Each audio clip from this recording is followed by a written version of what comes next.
அம்ராபேலும் ஏலாசாரின் ராஜாவாகிய அரியோகும் கெதர்லா கோமேரும் திதியாலும்.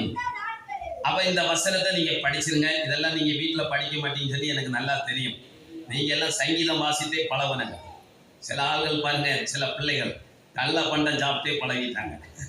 அதுகளுக்கு சோறுனாலே வெறுப்பாயிருக்கும். அதுகளுக்கு எப்பவும் புரோட்டா இறைச்சி நம்ம முட்டாய் சோறு கொடுத்தா பிடிச்சாது.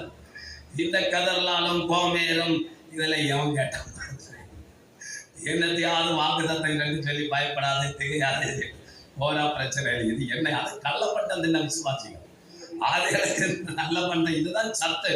இதுலதான் நிறைய சாரம் இருக்குதுன்னா அவனுக்கு தெரியாது. ஏன்னா அதை சாப்பிட்டே தம்பி பழகிச்சு. பெற்றோர் அப்படி வளர்த்துட்டாங்க. அதனால சில சபைகள் எல்லாம் போனா அந்த பாஸ்டரை பார்த்தாலே தெரியும் அந்த